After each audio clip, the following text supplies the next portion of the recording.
Why women were taught to ignore their cyclical nature. In case we haven't met yet, I'm Jess X Goh, and I'm the sole founder of Life in Confidence.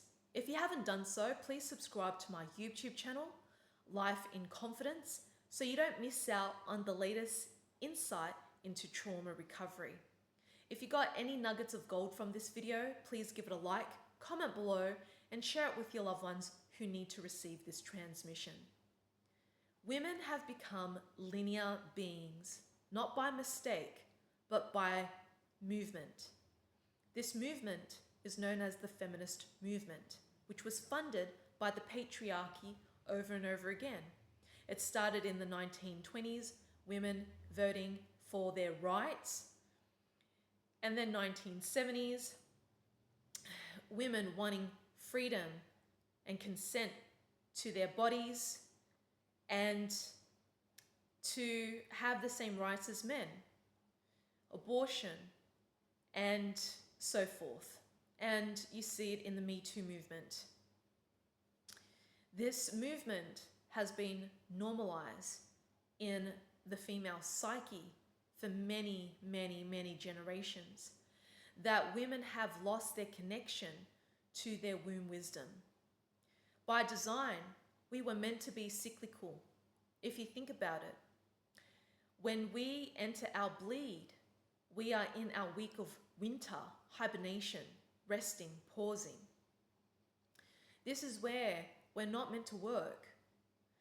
Then, when we come out of our bleed, we then start our week of spring, start to gather energy, grounding in our environment, and starting to socialize.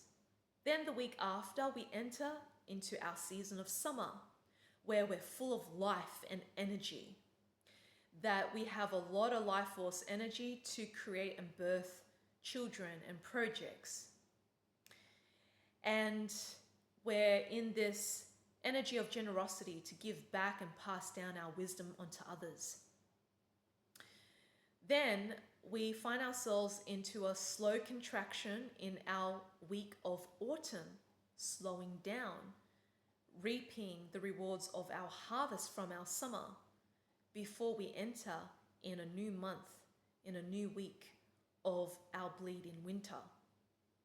And even for those who are menopausal, even you're not physically entering your bleed, but your womb is still going through it energetically. We go through these seasons of energetic shifts, increases, drops, body heat, coldness, increase in appetite, drop in appetite, drop in inspiration, desire, and motivation, increase in inspiration, desire, and motivation. So we are emotional, cyclical beings by nature. So with that in mind, this is where our superpower is in our womb. And we ignore her by forcing ourselves to work when we really want to rest. We force ourselves by going to the gym when really we need to rest. We force ourselves to fully show up for all of these responsibilities when really we need to rest. And so we push ourselves to be linear by ignoring our senses to go inward, to connect with our womb, our temples, the sensations of her.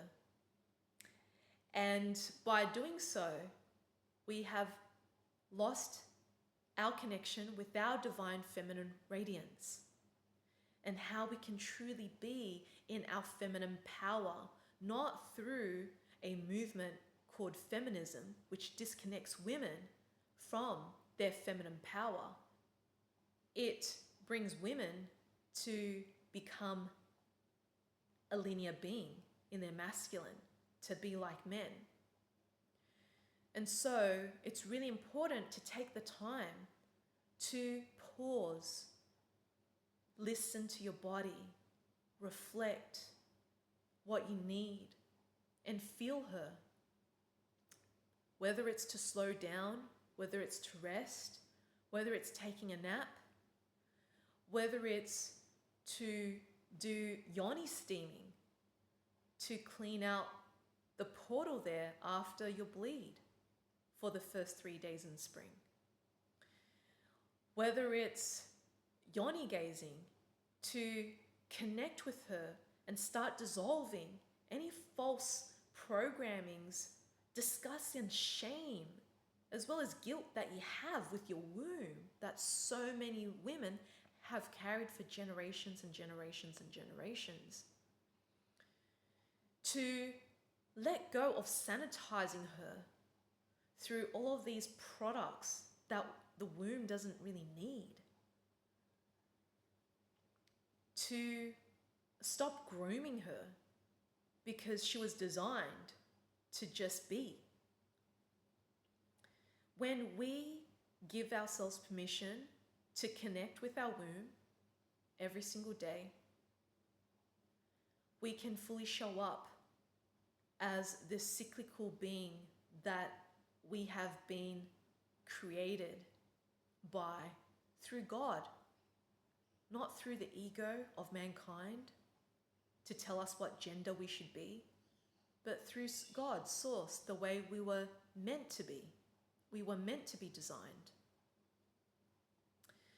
So cultivating that womb wisdom can really help you, give you the clarity and the guidance to make choices that best suits you by being more fluid and less linear, to find more balance in your masculine and feminine, because we have both energies in men and women.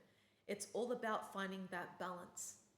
What can you do to find that balance with your feminine and masculine on a day-to-day basis? Is it to have boundaries in around your self-care? Is it about changing up your self-care ritual every single day rather than doing the same thing every day, according to which season of the week that you're in with your womb? Is it to rest, and perhaps it's resting for 30 minutes a day? Whatever it may be, finding that balance with the masculine and feminine. The masculine is to give it structure and time. This is why I'm being specific. Is it to give yourself a rest for 30 minutes? 30 minutes is the masculine, the structure. And the rest, the nap, is the feminine, to replenish and restore yourself. This is the balance. This is what we can do to sustain ourselves by attending to our needs and rebalancing our masculine and feminine energies from within.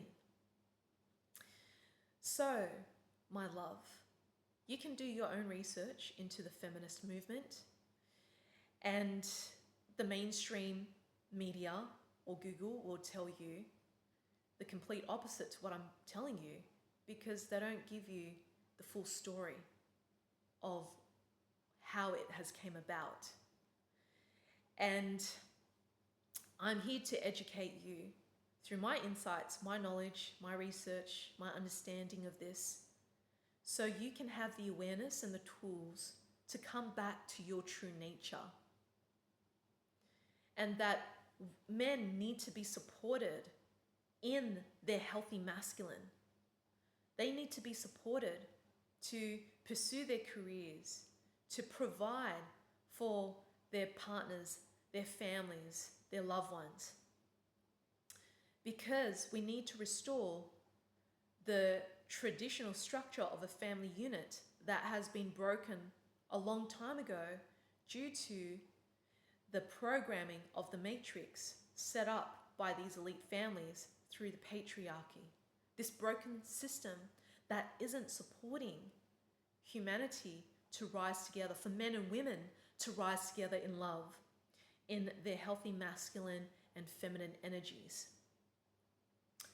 So if you feel you are ready to start clearing false programmings that we have taken on from society, from our parents and our ancestors of what a man and a woman should be, You might be interested in attending my Winter Solstice Ancestral Trauma Clearing Circle. You're welcome to join me live via Zoom or to get access to the replay for 1 month and listen to this transmission as many times as you need to process and clear distortions, karmic burdens that we've taken on that isn't ours, for you to tap in deeply, to realign yourself to who you really are on a soul level. You might be interested in coming along to my upcoming Transforming Trauma Conscious Relationship or my Magnetic Woman workshops and retreats to truly find who you really are by moving mountains and dissolving the conditioning and the armoring from unresolved traumas so you can truly be the light that's in your heart. If you prefer a tailored one-to-one experience, you can choose to work with me for a half day or full day trauma recovery retreat face-to-face, or you can choose to work with me online through my 3-month container called Find Yourself in Trust to upgrade and transform all areas of your life. That trauma is no longer your identity, that who you are is your natural state, and that's how you can live your most authentic life. So my love, what can you do to help support yourself to be in balance with your masculine and feminine? This is your invitation to rise in love.